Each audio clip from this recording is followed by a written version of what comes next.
Bonjour à tous, Bezrat Hashem, nous allons poursuivre notre étude dans le Béné Sachar. Nous avons vu précédemment donc que au niveau du corps de l'être humain, il y avait en fait deux parties. La partie de la tête qui correspond à la réflexion, dans laquelle il y a trois parties d'âme qu'on appelle Chokhmah, Bina et Da'at, et le corps qui est composé de sept parties d'âme, qui elles correspondent en fait à l'action.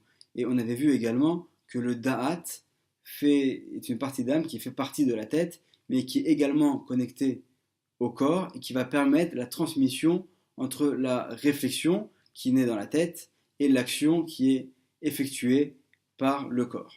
Donc on va poursuivre.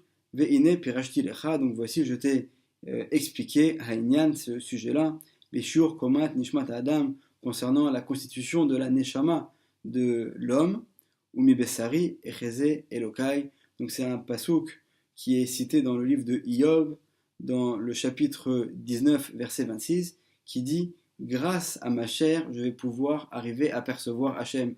C'est-à-dire qu'en fait, l'homme est à l'image des mondes supérieurs. Donc en s'étudiant soi-même, on pourrait arriver à comprendre en partie de quelle manière fonctionnent les mondes supérieurs spirituels.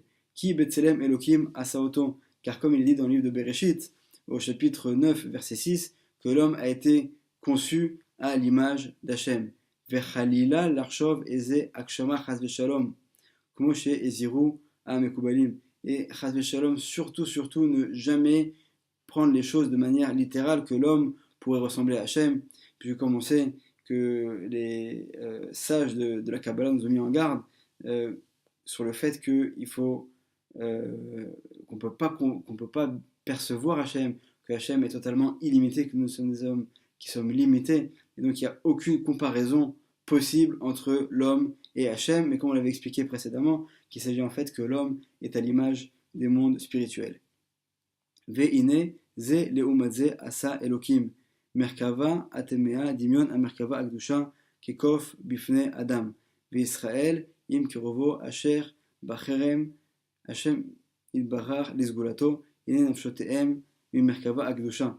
Donc en fait, il faut savoir que dans les mondes supérieurs, il y a une partie qui est totalement de sainteté et à son encontre, il y a une partie qui est d'impureté. De la même manière, nous avons été créés avec une neshama, une âme qui elle fait partie de la sainteté et qui kloula me'eser, qui est composée donc de 10 sphères comme ce que nous avions vu. Ve ine Hashem sadik ifran natan bahem gamken nefesh abehemit miklipat noga. Gamken Klula Me'eser Kanal Ve'aprira Chofshit. Hine Efshar Lishtamesh Basechel Etov Be'leofro Chas V'Shalom. Donc de la même manière que dans les mondes, on voit qu'on a la possibilité soit d'avoir des sphères qui vont être des sphères de sainteté, soit des sphères qui vont être Chas V'Shalom, des sphères d'impureté. Alors l'homme également, qui lui-même est composé aussi de 10 sphères, a le libre arbitre et a ce choix de décider de quelle sphère il va faire partie.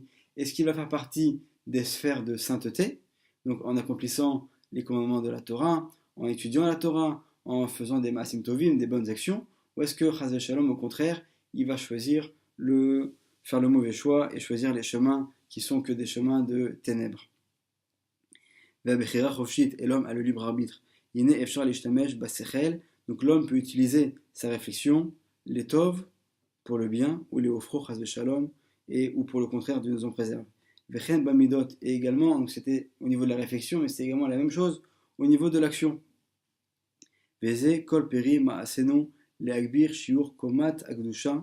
Donc tout notre but dans la vie, toute notre action va être de faire surmonter, de faire vaincre en fait le côté de la sainteté, ou la for, les matok, gam et nefesh abehemit. Et en fait, nous avons tous en nous une partie d'âme qui est ce qu'on appelle une partie d'âme béhémite, une partie d'âme animale qui est basse, qui sont en fait les plaisirs, les besoins élémentaires de ce corps, et notre rôle va être de les faire monter et d'arriver à les transformer, donc pour pouvoir avoir une véritable domination du sechel, de la réflexion sur le corps, sur les besoins élémentaires du corps. Donc ici, nous dit le Béni Sachar, l'homme a le libre arbitre, et bien que notre corps a des besoins élémentaires, l'homme doit savoir se maîtriser et faire dominer sa neshama sur son corps. Bezrat Hashem, qu'on puisse toujours arriver à faire gagner la partie spirituelle sur la partie matérielle. Excellente journée.